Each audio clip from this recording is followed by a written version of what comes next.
Hi there, guys and ladies. This is Marco Hietala from Nightwish, and you're seeing and hearing The Age of Metal. Haha.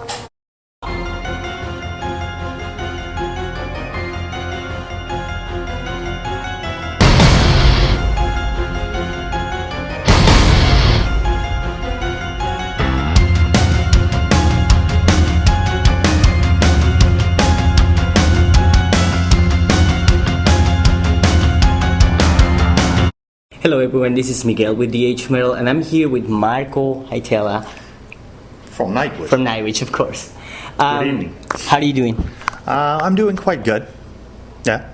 How- Jet lag's wearing off, and we get a second show in Atlanta for this US tour, so I'm here to do my business.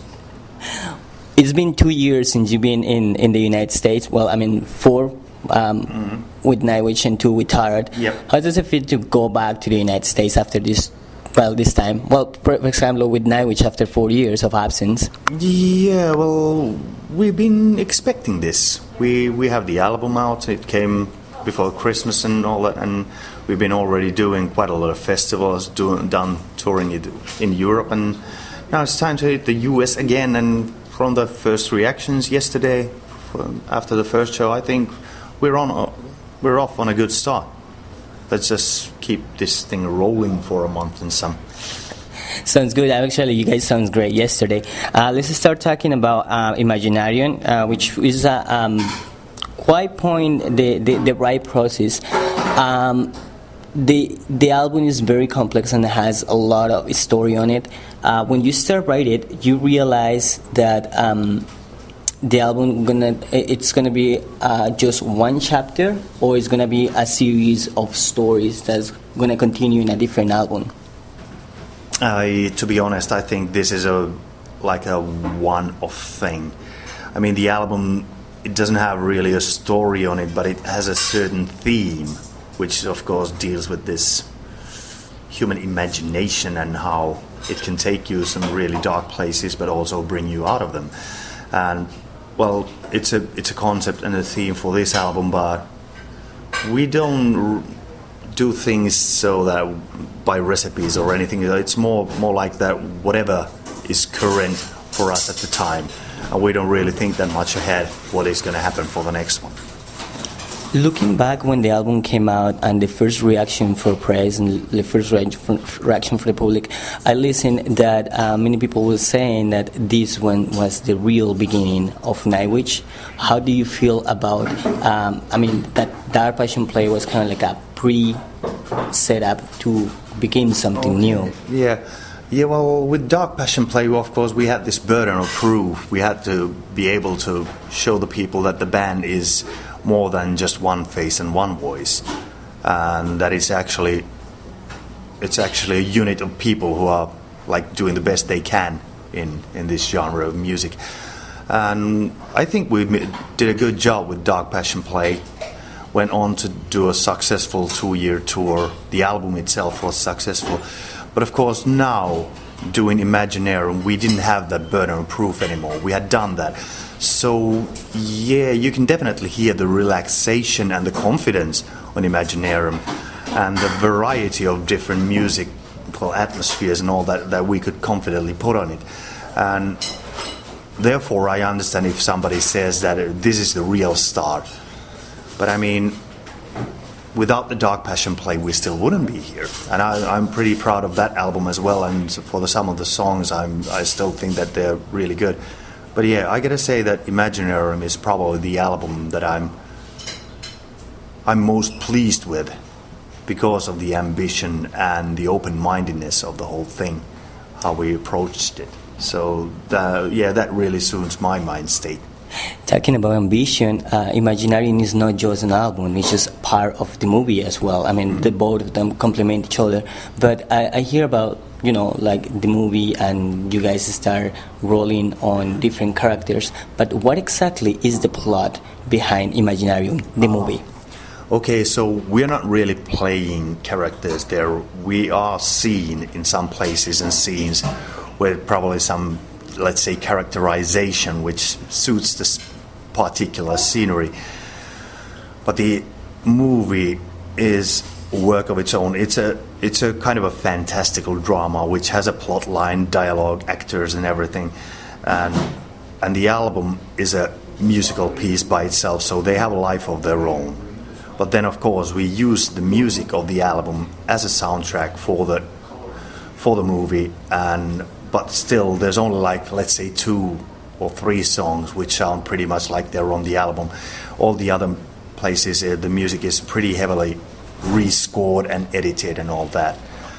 And yeah, well, the movie, like I said, it's a kind of a fantastical drama where there is this old guy, a composer, lost in his dementia kind of, and trying to find his way back to the light and the truth of things through these demented nightmares and fantasies and dreams and all that. Yeah, so there's going to be a nice combination of real world and imagination there, well, which suits the idea. So you can say that is trying to going back to sanity through insanity? Oh, pretty much, yeah. Yeah.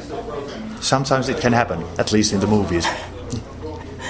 Well, I understand that the movie will be released on this coming November in Finland. Yeah. When is going to be planned to release in the United States, or going to be released as a DVD? Going to be like have showings and premieres on theaters and stuff like that? So this is the thing that last week before leaving here to US, we saw the real finished product ourselves.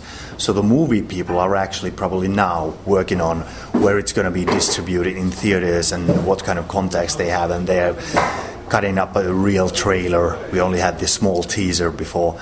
They're cutting up a real trailer, showing the movie to some real people in the business who are distributing it to theaters and all that. So I'm sorry to say I don't have much information about that one yet. I see. Well, I mean, going back to the album, the album is pretty epic, pretty bombastic from the beginning to the end. When it started, do you think that it was planned that way, or it just came out bombastic and epic at the time that you guys started recording it? Yeah, well, we do have an idea, and when we rehearse the songs and arrange the stuff and Thomas writes them, they have a tendency to go quite flamboyant. So, of course, we knew that, but still, like after all the producing, getting the choirs and orchestras together and the band together and doing the mixing, it still somehow always surprises you how all the things end up. And it's always good to be pleasantly surprised yourself after doing so much work for it. Oh yeah, this sounds good. And that's what happened. I'm really pleased with it. That's great to hear. Well, at the beginning of the year, you opened the tour in LA at the Gibson Theater. Yeah. But also, you guys did a secret show at the Key Club under the name of the Rubber Band of Wolves. Yep. Where the idea came from to do that show, and how was it feel to go back to the old days doing club shows? I like club surroundings. They're tight, intimate. The sound is always better than in the big venues. And this time around, we also thought that before doing the first real show in Gibson, it would be nice to do one club show, just for a smaller audience and see that we got everything we got all the technicalities down of doing the show. And that's what we aim to do. So we kind of had a couple of nice things, sweaty couple of flies with one stroke, so to speak of. And what's up with the name, the Rubber Band of Wolves? Where that came from? I think it was just something that Evo from the management just came out as, okay, so secret name for the show, Rubber Band of Wolves. All right, yeah, that's good. Let's do it. Well, why did you start the tour in the United States rather than probably in Finland or any other country in Europe? It was just, I guess it was just a coincidence that what kind of offers you get at the time, and well, we got those LA offers to do the shows there at the time, and then go also on the 70,000 tons of metal cruise a week after that. So sounds good to me. Let's do it. And what do you think has been the receiving from part of the fans of the Imaginaerum, the concept, the album, the movie? What do you think are the reactions of the people towards the album? So far, I've seen really good reactions from the album. I think it has brought us some like new people.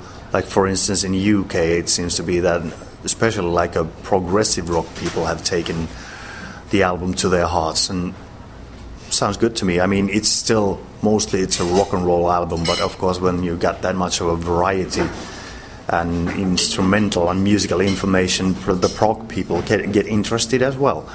And yeah, it's good. Most of the reviews and most of the reactions from the people I've heard have been really good.